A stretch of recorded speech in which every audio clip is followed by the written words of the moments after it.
let's wait, maybe, yeah, let's wait 10 more seconds and then we start.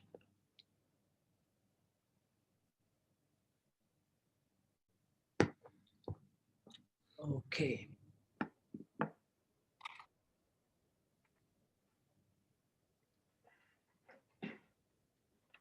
Okay, so good afternoon, everyone. Welcome to this edition of the NITheP Colloquium.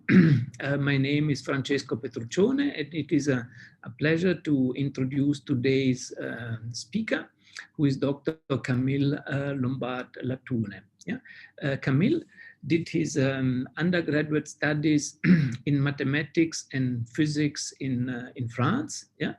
And he did his MSc, his master's at the École Normale Supérieure in Paris. And after his master's, he moved to Brazil, where he did his PhD in the group of Luis Davidovich in Rio de Janeiro, if I'm not mistaken. Yeah. And a few years ago, after his PhD, he joined us in Durban at UKZN, where he's currently a postdoc. Yeah. So Camille, we are very, very happy to have you with us this afternoon, and we are really looking forward to your introduction to quantum thermodynamics. And while Camille starts sharing his screen, let me introduce to you also Dr. Sinaisky, who kindly agreed to moderate the question and answer session after the presentation of Dr. Latune. Yeah, so Camille, if you want to share your screen and start your presentation, you're most and welcome. Okay, thank you very much, Francesco. So I guess you can see my screen. Yes, so thank you very much for the introduction. Thank you very much for the opportunity to give this presentation, which is, so yeah, not exactly on my work, but yeah, it's, I mean, put it like that, it's the field I'm involved in now, but yeah, I won't present any personal results. It's just, as announced, a general introduction to try to motivate people to take part into this exploration of thermodynamic in the quantum regime. And so yeah, maybe also as a kind of disclaimer, it's a general introduction from my point of view. So if you listen to another researcher, you might have some different concept, I mean, different point of view, but yeah, it's the way I see at least the quantum thermodynamics. So first, yeah, sorry, yeah. So this is, yeah, I can see. Yes, sorry, yeah. So this is a kind of overview of what I'm going to talk about. So first, and you see I put like color code from cold to hot, as in thermodynamic, to indicate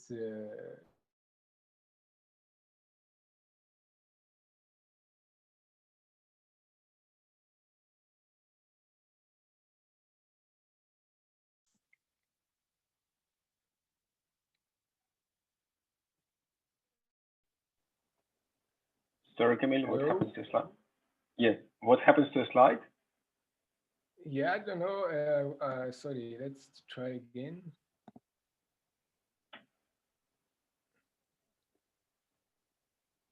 Yes, sorry about that. Okay, now it's fine, yeah. But yeah, did you listen to me, or was I muted? No, I've heard you. Yeah. Okay. Yeah, and so okay. So sorry, but I don't know what happened exactly. So yeah, first, like an introduction, or obviously what is thermodynamics. and I'm not going to enter into details of maybe you undergrad studies, just main ideas, and then to justify why it's interesting and important to look at what we should expect of thermodynamic in the quantum regime. And then I will speak of three important topics in quantum thermodynamics, which are obviously the first and second law in the quantum regime, a new ingredient, which is not so new at the end of the day, because it's also happened in classical thermodynamic. But yeah, so the question of fluctuation, which can be classical and quantum, but becomes stronger when you look at the nanoscale. And finally, the emergence of irreversibility. And then kind of two main applications, which are the first related to thermodynamic tasks. So should we expect quantum advantage in thermodynamic task, and also, yeah, some other further application perspective. Okay, so let's start. Let's water.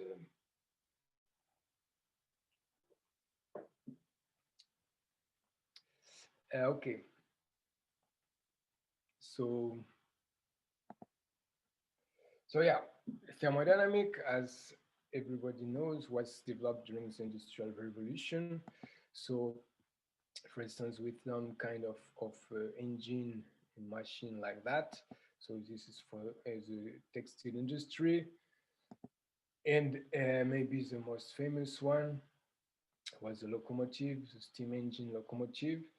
And so why I'm putting this image, because the main, the common point, I would say, that all this engine, all this machine aim to generate a movement out of crude source of energy. So in that time it was the coal.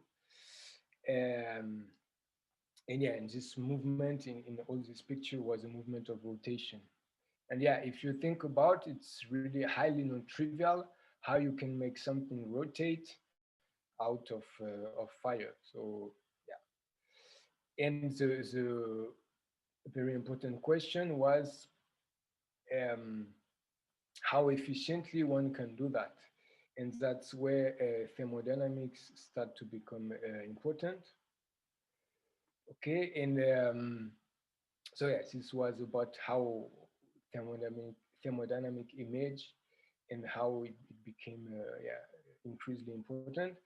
And if I should summarize what is thermodynamics, I would say it's a theory which gives some prediction on complex system. So regarding which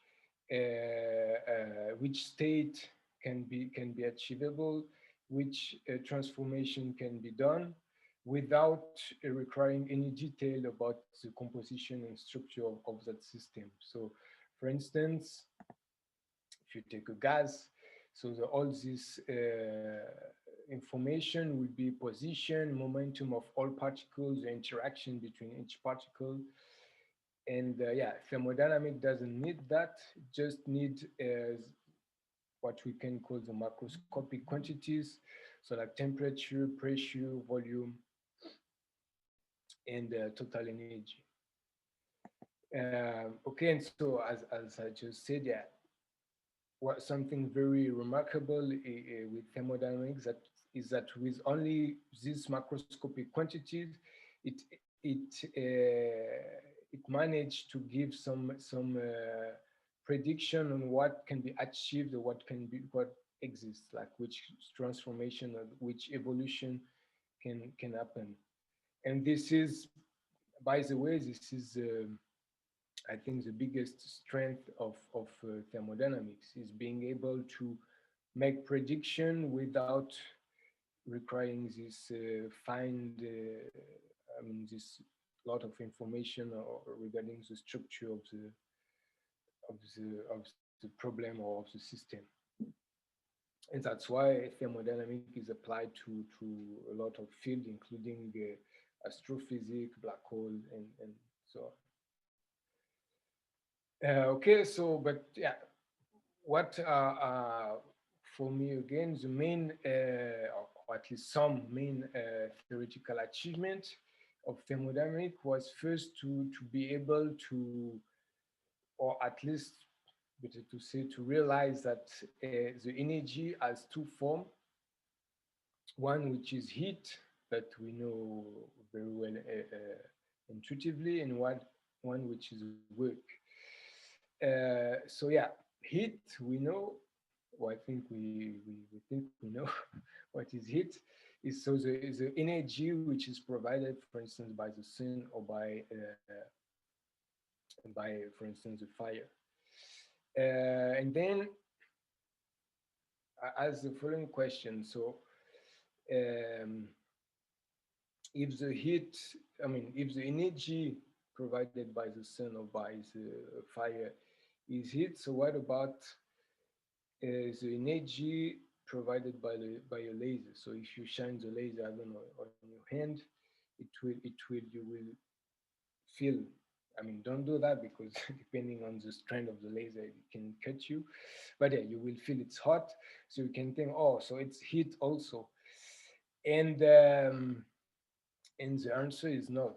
A laser, it's something very different from the sun or from fire. And the reason is because the light provided by the sun or by the fire is very messy. So first, you don't have a unique frequency, you have a lot of frequency. And even if you look at a given frequency, at a given what we call mode, this mode itself is in a thermal state, which means that the amount of photon which arrives per instant of time varies a lot. However, if you take a laser, it's at least ideally a monochromatic, so only one wavelength. But also the structure of the light itself is very different. You have it's not in a thermal state, but what's called a coherent state. And yeah, it means that the amount of energy which arrives per unit of time is much more regular. Okay, and so yeah, so heat in fact is a transfer of energy which involves randomness, disorder, and noise. And the amount of disorder is related to what is called temperature. Okay, so on the other hand, work is an energy provided by typically mechanical elements. So for instance, a piston on a gas, or or this picture here. This is the typical also example to store work. You just lift the weight, and but there are also other form of work or work storage. So which, for instance, comes back to the first picture I showed of the Industrial Revolution. So which is the movement of a mechanical system. Okay, and importantly for us, this rotation is converted in what we know very well, which is electricity. So here I put a picture of a dynamo because maybe it's more intuitive how a dynamo works. So just by the rotation, so due to you are moving on your bicycle, so this makes this small axis rotated, which makes the magnet rotate, and on top of the magnet there's a coil of forget the name of the metal, but yeah, anyway, and this produce the electricity. Okay, so maybe this picture is not exactly the best one because yeah, this is not the way we produce electricity. We produce electricity by a thermal machine. But yeah, this is because I think it's more intuitive. And lastly, as I just mentioned, another example of work is the light produced by a laser. Okay, so some now regarding the second law, which I guess everybody knows. So the second law can be seen also quite intuitively by the observation that some evolution are irreversible, and so which can be thought as defining the arrow of time. So like I can show you these two pictures.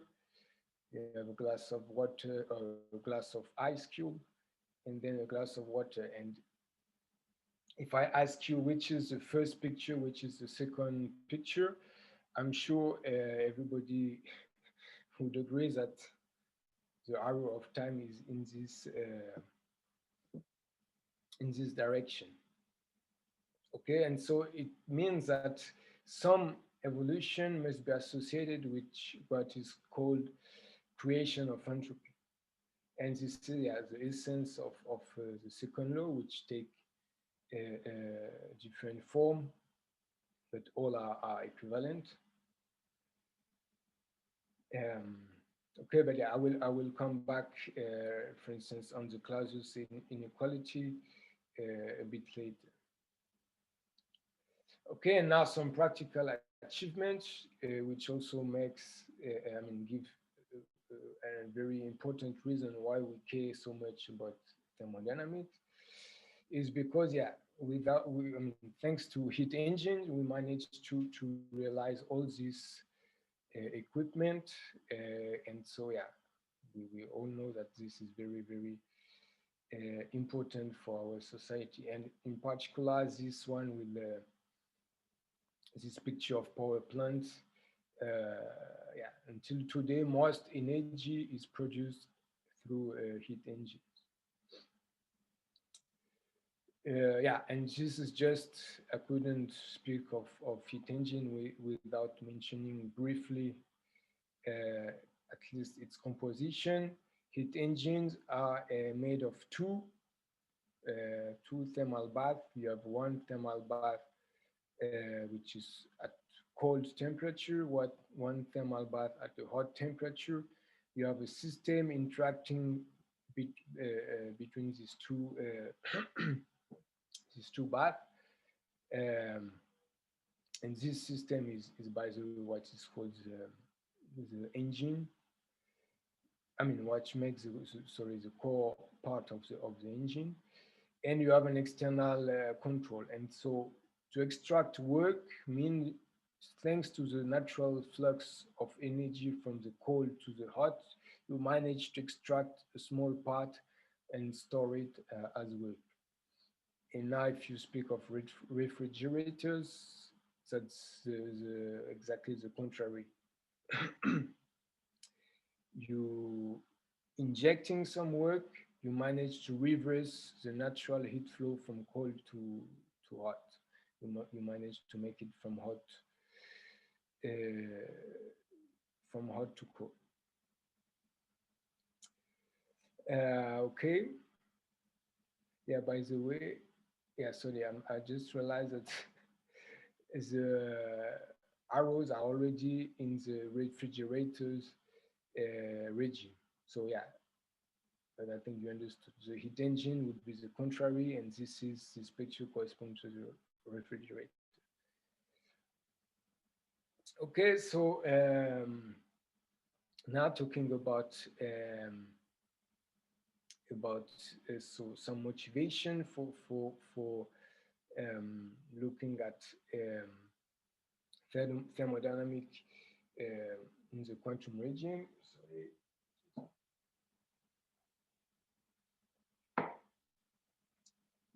So yeah, first, this is maybe a reason often used, but it's a good reason. That yeah, the electronic component, like transistor, are getting smaller and smaller. So this is the Moore law that you probably all know, and it means that now we are at currently a very large number of transistor per circuit chips. So it means that the size of the transistor are obviously decreasing, and actually the current size of a transistor are around 10 to 20 nanometer, which is already very, very small. And so at this scale, quantum effect must start to be significant. And so since transistors are related to transport of energy and information, which is exactly what thermodynamics is about, if we want to understand what are these quantum effects, we have to look at thermodynamics in the quantum regime. Other motivation are that also experiment, so controlling, manipulating elementary quantum system are already existing, and so thermodynamics can give a very interesting or relevant point of view regarding what's going on in this experiment. And it can also inform or help us to find out what we can do more or what we cannot do.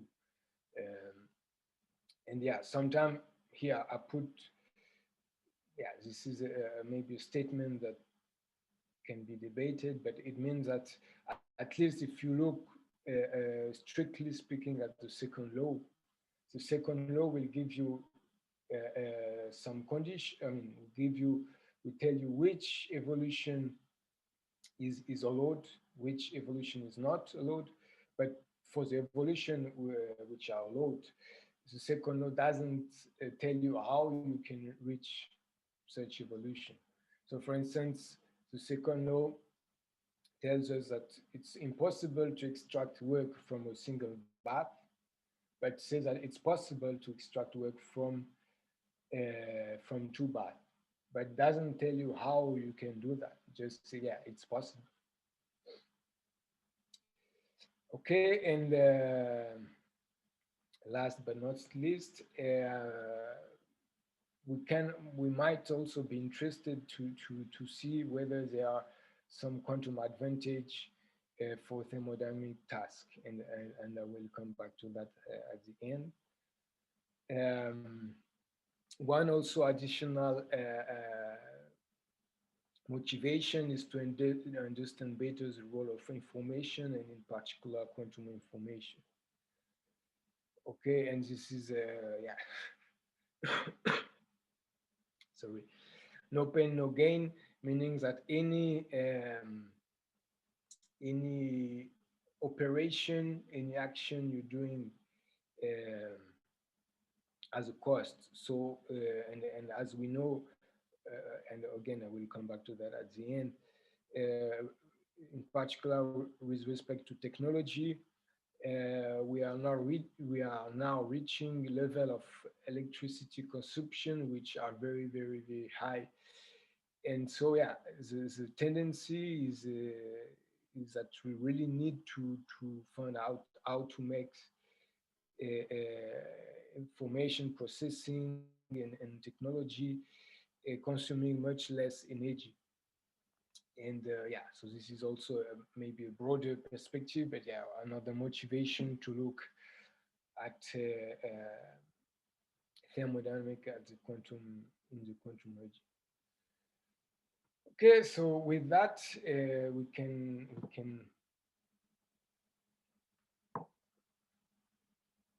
start. Which was a long introduction, but at least I think it's also important to know why we are doing something. So yeah, about the extension to the quantum regime of the first and second law. So yeah, this brings the question: what is work? What is heat? So I already answered that question for classical thermodynamics. And so yeah, one approach in quantum thermodynamics is to just follow what the classical thermodynamics tells us. Okay, so going this way, this direction. Um, so first, what we have, I mean, say, considering a quantum system described by a density operator rho in the Hamiltonian H, the total energy of this quantum system is defined by the trace of rho times H. Okay, so I think so far everybody will agree. And so the work can be defined by the following. Um, so again, the classical notion tells us that work is related to an energy change which is due to external controls. So external controls in the quantum mechanics means we have an Hamiltonian which is time dependent. Okay, and so variation of external control will therefore be related to a variation of energy in that way. So if you have this infinitesimal change, GH, this means that your energy, the energy of your system is changing by this quantity in red. The trace rho times this small variation of your Hamiltonian. And so this energy associated to this change of Hamiltonian should therefore be associated to work. Okay, on the other hand, the heat um, is classically associated to a change of entropy. And so now if we come back to the expression of the energy of the system, and we make a small we take a small variation of this energy, what we get is two terms. So the second terms, we see that it's already the one we identified as work, and the first term is related to involve a variation of states, which is associated to variation of entropy. So here, yeah, you might think, oh yeah, it's not because the state is changing that the entropy is changing. That's a good point. But still, yeah, this second term will be in most definition will be associated to heat. Sorry. Okay, and so yeah, this is one quite accepted definition, but there's still this kind of notion are still very debated. And in particular, the point I just mentioned was the subject of some recent paper. Okay, so one observation about this definition, so obviously the sum of the heat and the work is equal to the change of energy. And this change of energy, or better, the sum of the work and the heat, is a perfect differential, which means, so without, I mean, it's just like a side comment. So if you don't really follow, it's not very, very important. But yeah, it means that, yeah, when you integrate this small evolution along a given path, it will depend only on the endpoints. Okay, however, the infinitesimal heat or infinitesimal work, they are not perfect differential. So it means now when you integrate, for instance, here, the heat along the same path, it's not equal to something like that. And so you can, if you write down all the expression of that, you might be able to integrate it. But it's definitely not something like that, which means it's not depending on the endpoint. It will depend. It will depend on the path. Okay, which is something expected and even wanted, because we know from classical thermodynamics that, yeah, heat and work depends on the path you take, not only on the endpoint, but on the path. Okay, and so as I already mentioned, these definitions are maybe the most used, but they have their own limitation, which, for instance, comes when we consider fast driving, strong bath coupling. There's also the ambiguous role of coherence, because coherence, a change in coherence might be associated with change of entropy, and therefore a change of therefore to heat. But coherence are also, I mean, several papers, I mean, it's also known in quantum thermodynamics that one can extract work from quantum coherence. So yeah, there is this ambiguous role of coherence. And maybe lastly, I would say that also this definition doesn't give much insights about what is really true nature, if any, about heat and work at the nanoscale. Okay, so maybe there's no, and maybe, yeah, the answer will be that, in fact, at the nanoscale, there is no such thing of heat and work.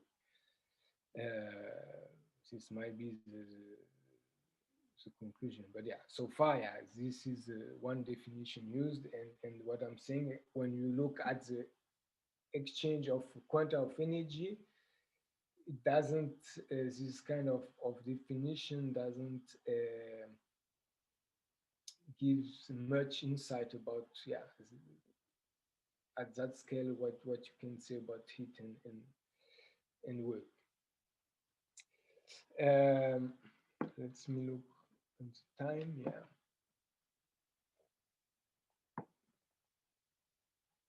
Yeah, one other very used definition, which is maybe much simpler. The concept is maybe much simpler, and it's more related to experiment. So you have a system in an initial state, and I mean, with an initial Hamiltonian given by this expression. And so if you are an experimentalist and you know that this system is going to go through a given process, and you want to measure the work done by the process on that system. What you might do is simply to measure the energy of your system at the beginning, and then measure the energy of your system at the end, and deduce that the difference of energy is the work that your process put into your system. Okay, and so this is exactly this definition, which is sometimes or often called two-point measurements. So yeah, you have first measurement, energy measurement of the system. So it will give one again energy. Your system goes through the process.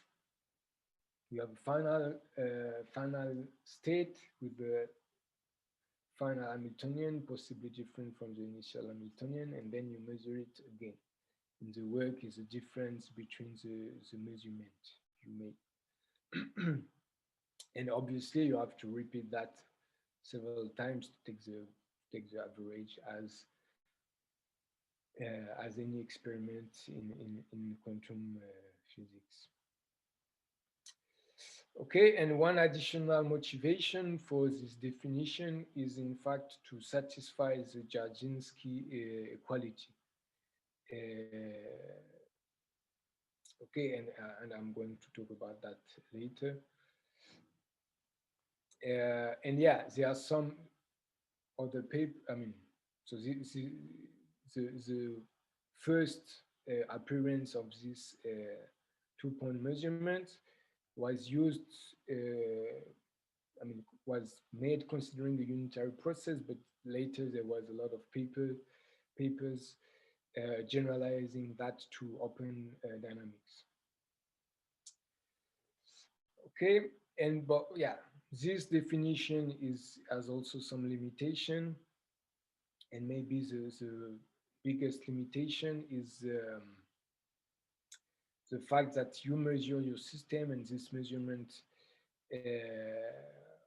affect, as we know, in quantum mechanics, measurement affect the system, and in particular here, you are destroying all the coherence that your system might contain initially. Okay, so this is maybe the biggest the biggest issue with definition. But yeah, there are several papers now trying to avoid this drawback. Yeah. Okay. Now, what about the sorry? Yeah. What about the second law? So yeah, one second law and entropy production, which are very close related concepts. One way to go again is looking to or getting inspired from the classical thermodynamics, and in particular starting from the Clausius inequality, which is this one. So where you have delta S is a variation of entropy of your system, and here 2K as the heat from the bath. So K, if you have several baths, and TK is temperature of each bath. Okay.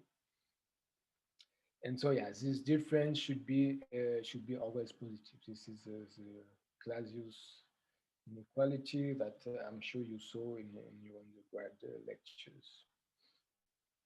Okay, and so in fact, this somehow good news is that this inequality is satisfied for very general quantum dynamics, the one called CPTP maps. Okay, which somehow maybe the most general maps in quantum mechanics. I mean, you can consider more general than that, but it starts to be very, very complicated. Okay, so doesn't mean that we sorted out. We have the second law guaranteed for any, or at least for large majority of quantum dynamics. And in fact, no. And the reason is because we have to care, we have to look also at the time derivative, because so here this Clausius inequality is written for finite time, finite evolution, which means, which can be interpreted in the following, between your, the evolution between the initial and the given final time, this evolution is irreversible. Okay, that's fine, but the second law, tells more. It tells that, or better, if you have irreversibility, it should be at any instant of time, not only between the initial and final time. So it means that the time derivative of this quantity should be always positive, and this is not, if you take the time derivative of that, this is not always positive, depending on the dynamic that you are. And so, yeah, if now you consider you constrain yourself to Markovian dynamics and slow or weak driving, then the time derivative of the Clausius inequalities, the time derivative of this quantity, which is in fact just the entropy prediction, will be always positive. But if you go beyond this situation, the positivity is not guaranteed anymore. And now it starts to be a very complicated question, whether is it because there's no more irreversibility, so meaning that at least at some point in time, the dynamics became reversible, or is it because this expression is the wrong expression for entropy prediction? And yeah, those questions are still very very debated, and it's a very complex question. Okay. So yeah, maybe one alternative definition of entropy prediction, which I found very, no, this is not this one. So maybe I should, let me see the time, yeah. I will skip this definition. It's related to, the distance to the steady state. So it's somehow also a bit intuitive. But yeah, I'll skip that. I just mentioned that this definition, since you do not make reference to the bath, you are able to say more because you are only dealing with quantity from your system. Okay, I'm skipping that. Yeah, so the definition of entropy prediction that I wanted to mention is that one. I found it particularly interesting. So you consider a process. So your system is going from a state A to a state B, and describing a trajectory gamma. And now you consider the reverse process. So from B to A, taking the same trajectory, but just the other in the other sense. And you call this trajectory gamma bar. And in fact, one can define the entropy production just as the logarithm of the ratio of the probability that your system realizes transition from A to B, and the probability that the system does somehow undo the transition. Okay, so it means that the more the more probable the transition from A to B is to happen, with respect to the other one, the more entropy production your evolution is generating. Okay, yes, this also I'm skipping. Sorry. Yeah. Sorry, let me.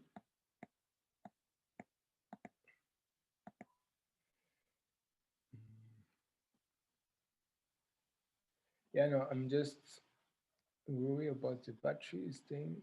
Saying that. Oh yeah, no, it's okay. Yeah, sorry about that. Okay, so so yeah, now we're done with the entropy prediction. One more, so one new ingredient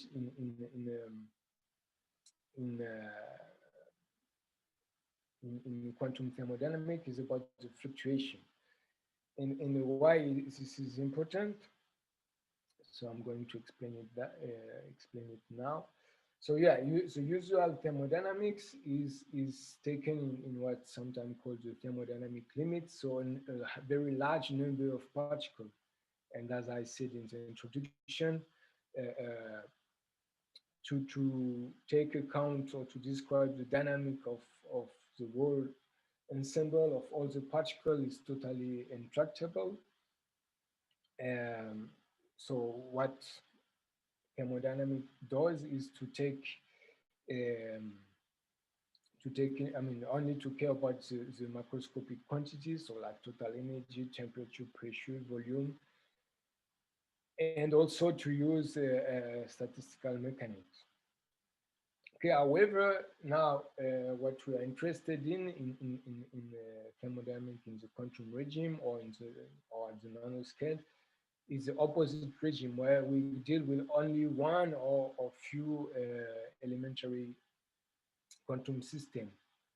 And now at this scale, the fluctuations are expected to be much more important. And this is, you can see that as a consequence of the central limit theorem. So which tells that the fluctuation are of the order of the square root of the number of particles, for instance. And so you see that if you have billion of particles, so the square root of billion is very, very still a large number, but when compared to the size of your system, this is becoming very negligible. However, if you have only one or two particles, square root of one or two is of the order of the system already. So that's one reason why we should expect that fluctuation become very important. And yeah, another way to see that is, for instance, if you do some experiment with this one particle, each time you will repeat the experiment, even if you start with the same, if you prepare the particle in the same way, you will see you have always different trajectory, different dynamics, like at least slightly different. And this is due to, for instance, a classical noise. So you can have some, this particle is not I mean, might be in contact with an external path, so might receive some random kick from particle from the back. So this would be the thermal noise. But you can have also quantum noise. So a typical example is the vacuum state of the electromagnetic field.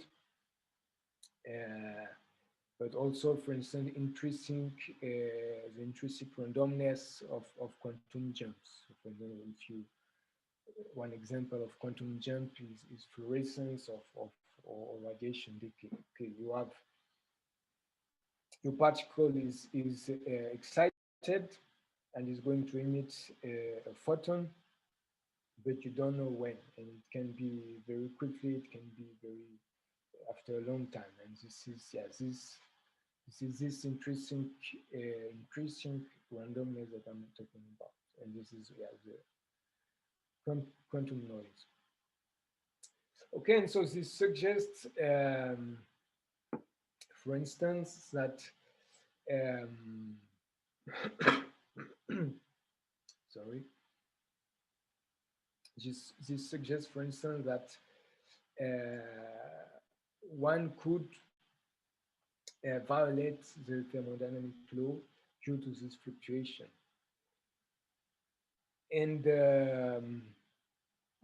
And yeah, this can happen, in fact, and you can see that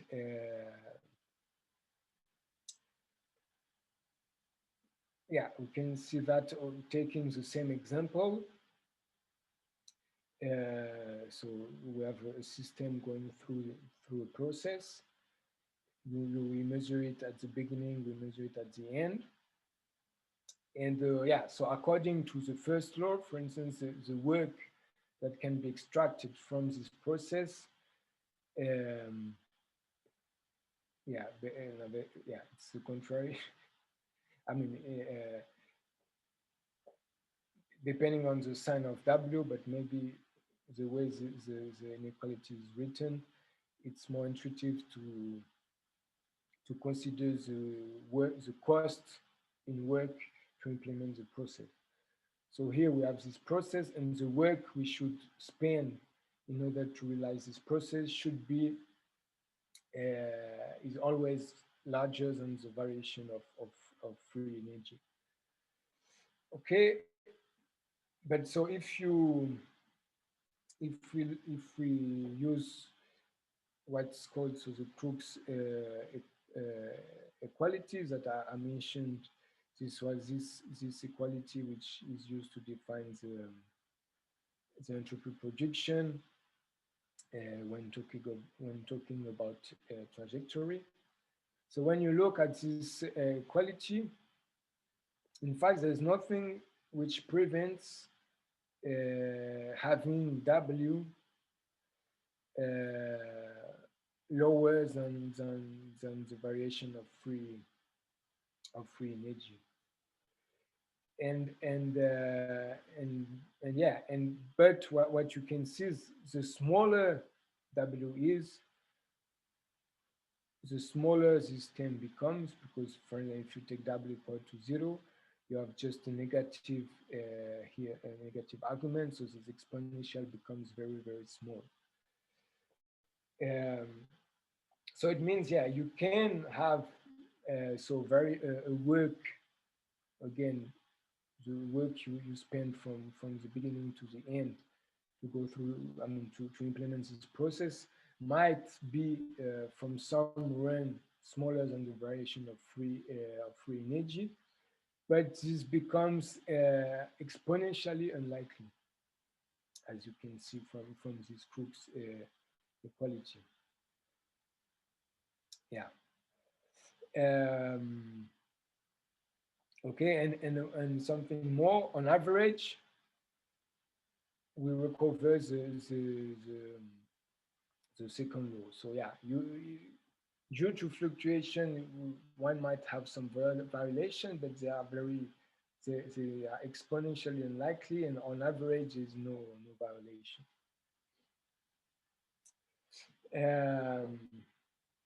Okay, so due to time, I think I can skip this this here.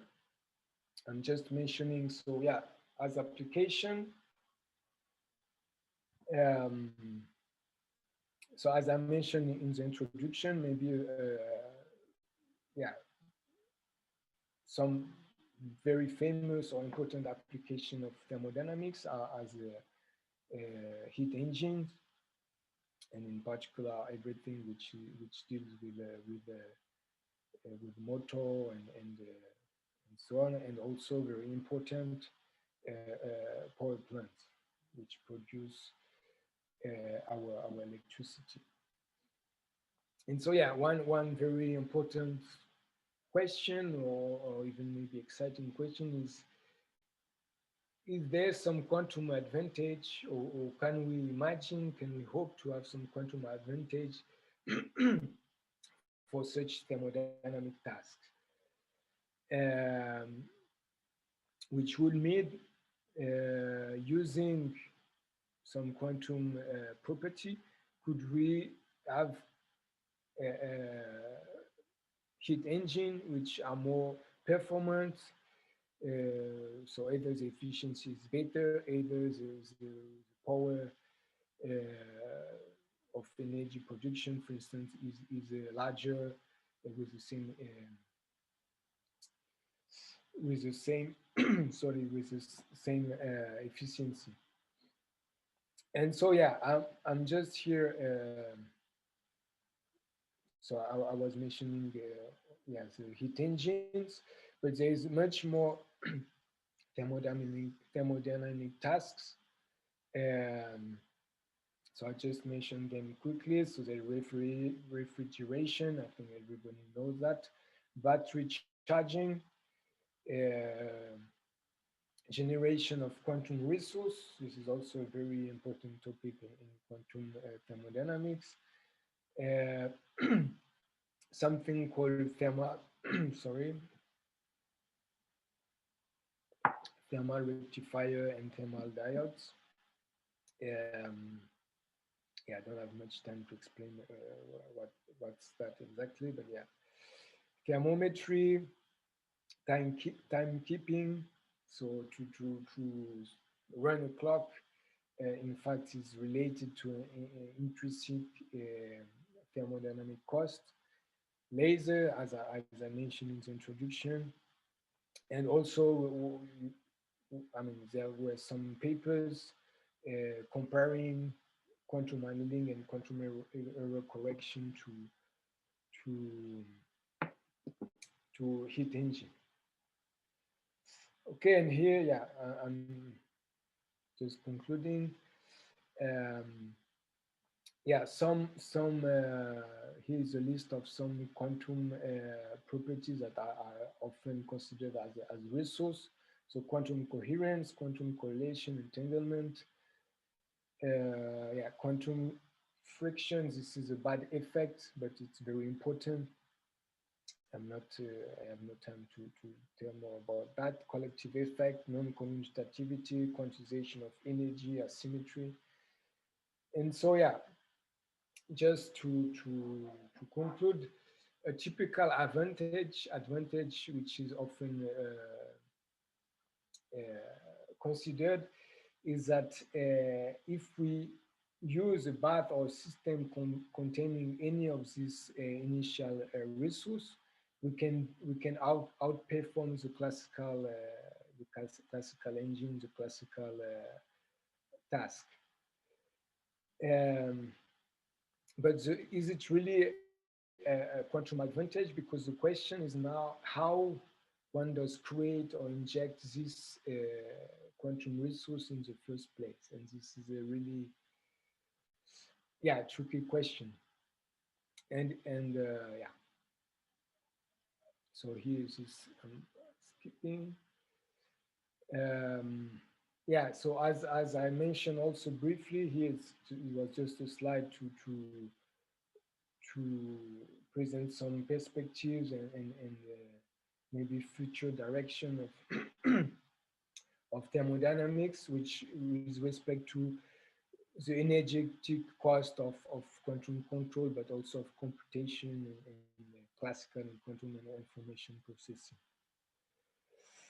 Okay, this I skip, and yeah, those are my final remarks. So first, as you could see, I skipped several things, but even beyond that, there's much more subfields and much more open question. This is maybe more a personal opinion. I think quantum thermodynamics will most probably play a very central role in the development of new and future quantum experiments and technology.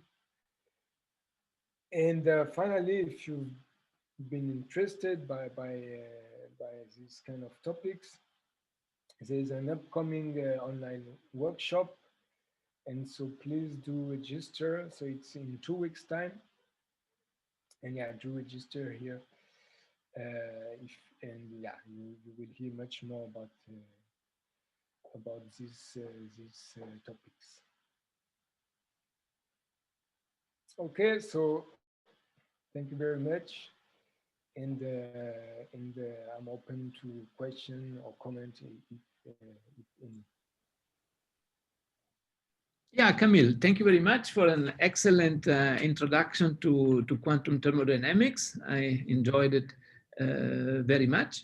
And I can see that in the Q&A, there are a few questions, and maybe Ilya will guide us to the question and answers. And if our participants have more questions, please don't be shy. Now is the time to ask in the Q&A. Okay, so the first question was somewhere in the first half of the talk and related to your definitions, and it's, if heat is associated to a variation of entropy, how can we define entropy? I think it is more obvious to associate the entropy to heat and not the reverse.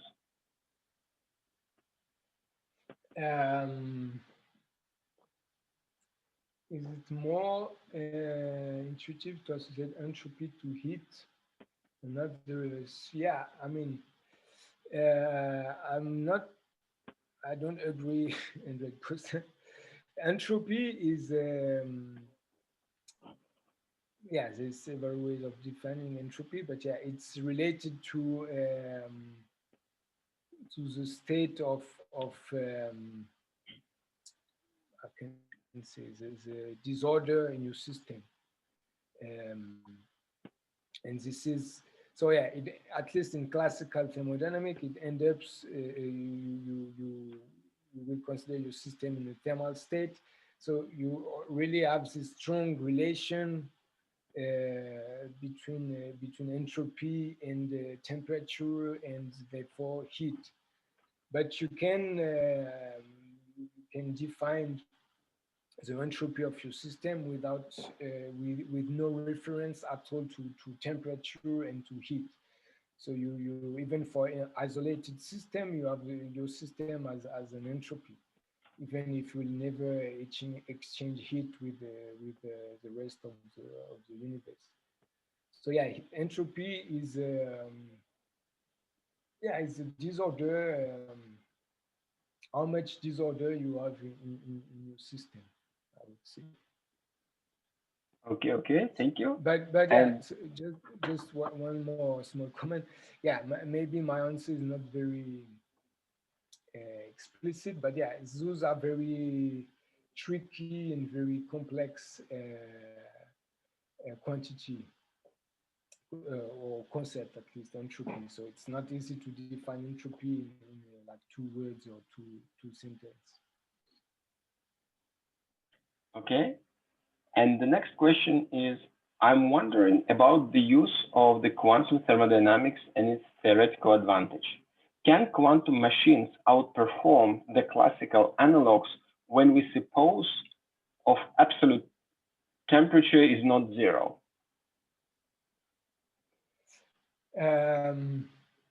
Yeah, so it is, yeah, part of the debate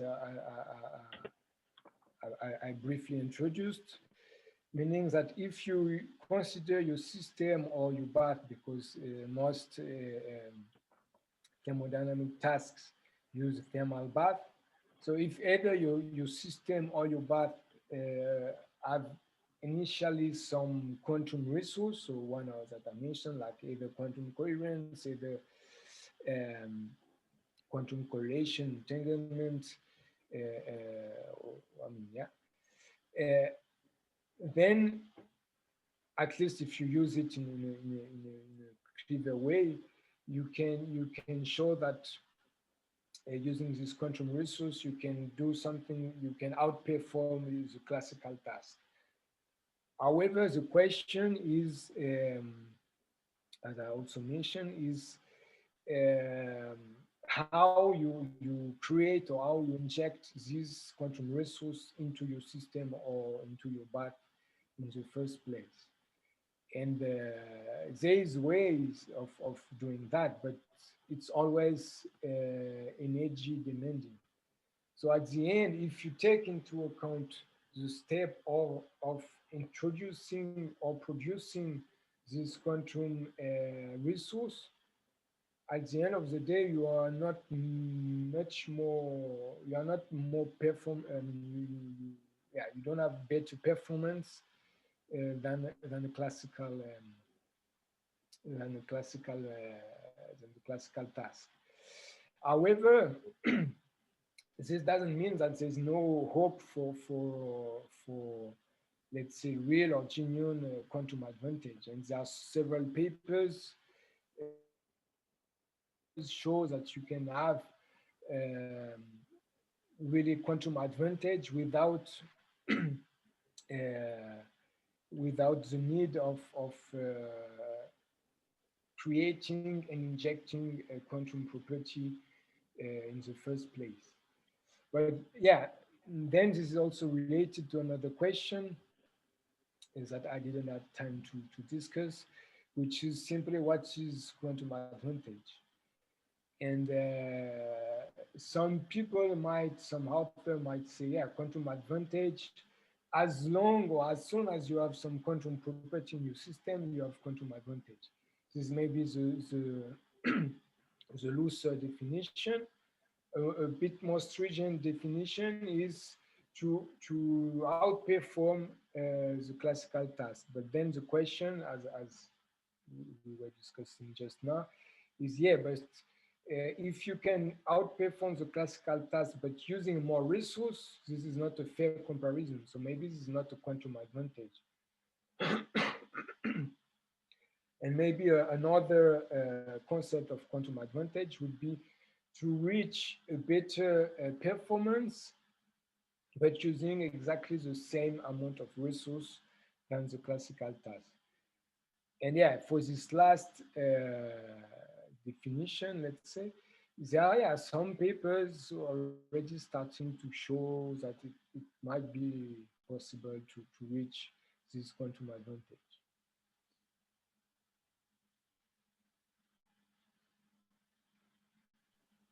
Okay, that's all questions which we have. Okay. Francesco, you're muted. Sorry, you would imagine that after 6 months of zoom in, zoom out, you would learn, yeah? But you still forget. Yeah, no, if there are no more questions from our participants, Camille, thank you very much. It was a really nice introduction to quantum thermodynamics, and maybe in the near future, we should have a colloquium on maybe some advanced quantum thermodynamics and what it can do. Yeah, maybe in the new year. Yeah. So Camille, thank you very much again. Thank you very much, Ilya, for moderating the few questions.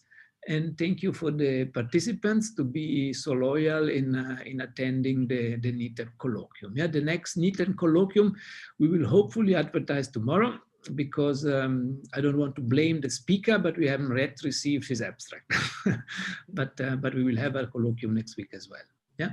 So thank you very much, everyone, and stay safe, because the virus is still out there and just waiting for the second wave to happen. Yeah. So all the best to everyone. Camille, thank you very much for thank you very much. A nice talk. Thank you. Thank you. Bye. Bye.